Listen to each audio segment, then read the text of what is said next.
There is a map of a very small country that is never drawn but is nonetheless fiercely governed, its borders defended with a quiet, desperate vigilance. Wow.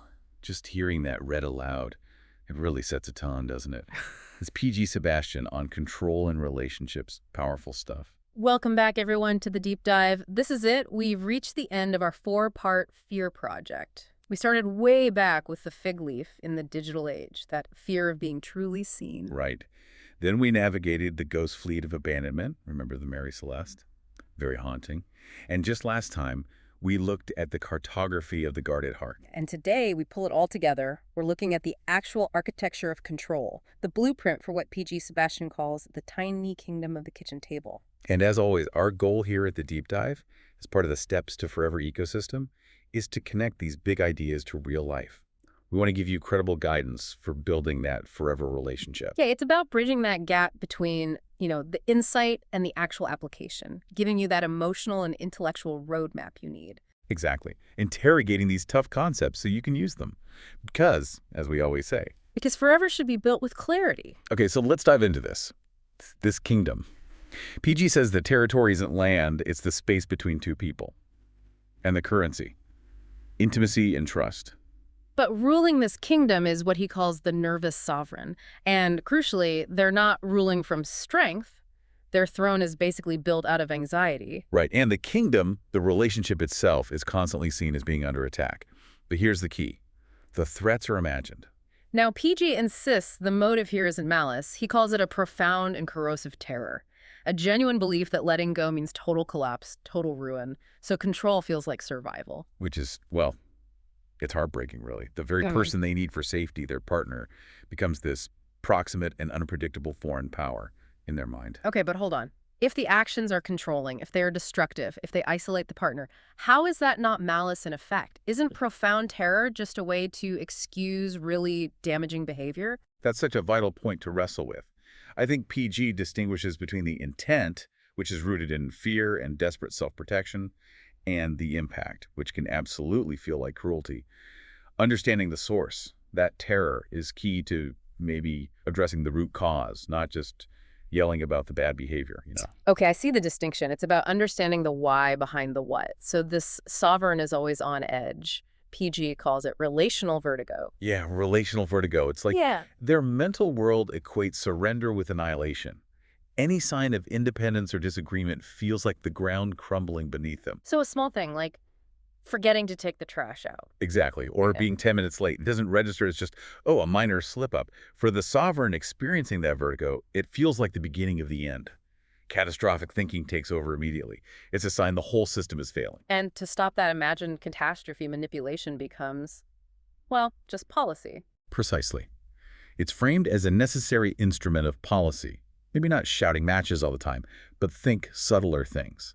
Like that perfectly timed sigh to make the partner feel guilty for wanting a night out with friends. Or maybe a longer game. Slowly undermining relationships with friends who might offer a different perspective. Friends who might, as PG puts it, give them ideas about life outside the kingdom. Exactly that. It all stems from what PG calls the brittle terror. Their refusal to compromise isn't just stubbornness. It's this deep-seated, almost primal belief that their way is the only thing preventing total chaos. So conceding even a small point feels like tearing down a crucial defensive wall. Right. Underneath that iron will facade isn't strength at all. It's this brittle terror of consequence. That's why admitting fault feels impossible. It's like admitting the whole fortress is vulnerable. So let's pause here and turn to you, the listener. Have you ever been in that sovereign role, even in small ways? Have you ever felt that saying I was wrong wasn't just about the issue at hand, but felt like an act of treason against your own sense of safety? It's a tough question. And that inability to be wrong, PG traces it back, often to insecure attachment styles learned young, where love felt conditional and safety depended entirely on performance, getting everything right. Which then creates this awful self-fulfilling prophecy, doesn't it? PG mentions unconscious self-sabotage. Yeah. When things are calm, maybe too calm, the sovereign might actually provoke a fight or test loyalty with impossible demands. Why? Why do that? It's like a desperate audit, They're checking love's inventory, almost looking for proof that the defenses won't hold, that the partner will leave or fail them, which ironically just reinforces their belief that they need tighter control. And maintaining this control, it's exhausting work. PG talks about the constant performance of not being enough. Oh, absolutely. Pouring frantic energy into overperforming everywhere, career, parenting, even trying to please the partner constantly. It's driven by this fear that if they stop, if they show any vulnerability, the partner will see the insecure person behind the crown and will leave. Stage a coup, basically. This kind of intense dynamic doesn't just happen in a bubble, though. And PG makes a really powerful point about society's role: cultural complicity. Yeah, society kind of underwrites this autocratic setup sometimes. We still carry the ghosts, as he calls them, of those old, explicitly hierarchical marriage models, the head of the household idea. And the modern twist. PG points to the economic landscape, how we transpose market logic onto love. Right. Suddenly your partner isn't just your partner, they're an asset. The relationship is an investment. And failure isn't just heartbreak. It feels like social and economic bankruptcy. That pressure, it's immense. And technology. The digital age gives the anxious sovereign all these new tools for surveillance. Oh, absolutely. Shared calendars, location tracking. Reading deep meaning into a like on social media, like it's foreign espionage. Exactly. The line between healthy connection and, frankly, anxious monitoring gets so blurry, the tech almost validates the paranoia. And then there's society's obsession with stability. If a partner wants to grow, change careers, go back to school. To the controlling partner, that feels like a threat, like a violation of the unspoken contract. They become the enforcer of the status quo, resisting change because, as PG writes, secure nations do not change their maps. So here's another question PG wants us to think about, maybe for you listening. Are you perhaps subconsciously punishing risk-taking in your relationship?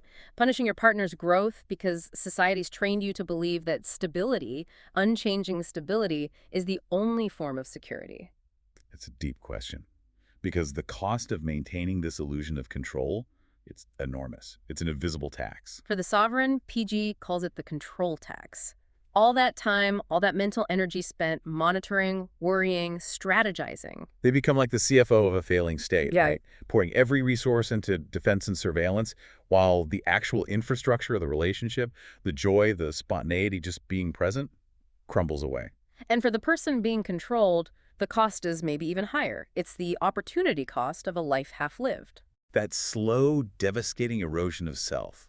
When you constantly swallow your opinions, abandon your dreams, just to keep the peace, your own identity shrinks down to a non-threatening size. And the relationship itself, it stagnates. It's denied the potential that comes from growth and change. Worse, emotional debt starts piling up. Every lie told to avoid a fight, every feeling suppressed. It's like taking out a tiny loan against future trust.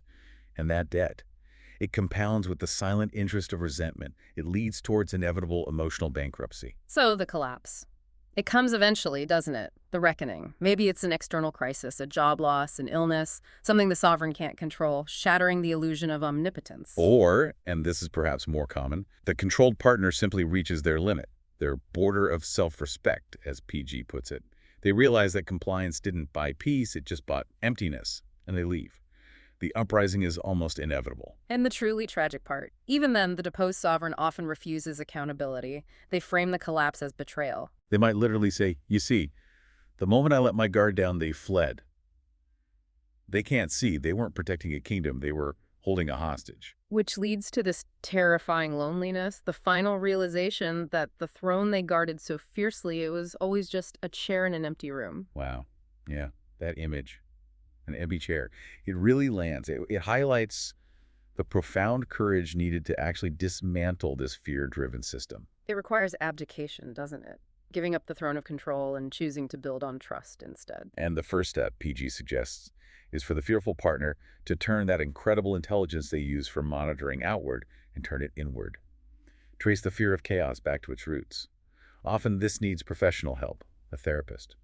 It's a shift from being a monarch to being an explorer of their own inner world. And for the relationship itself, you need a new constitution.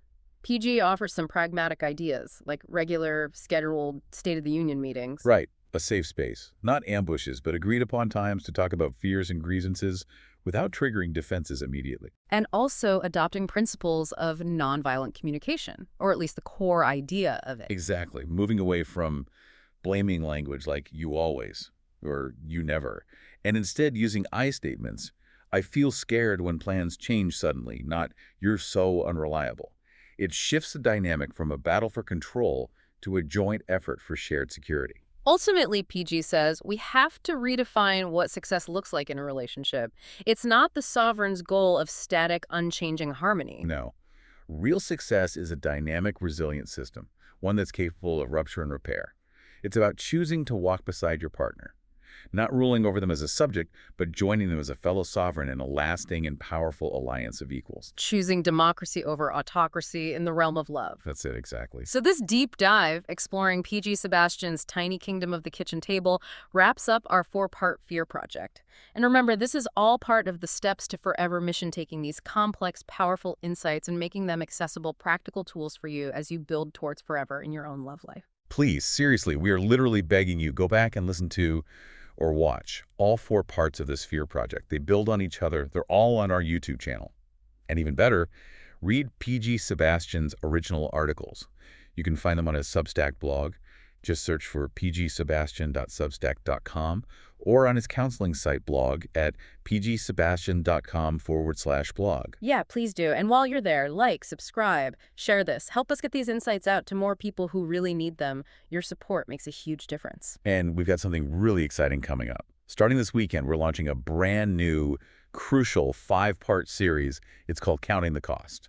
This is essential stuff if you're thinking about marriage or any serious long-term commitment. It's about really understanding what you're signing up for before you jump in.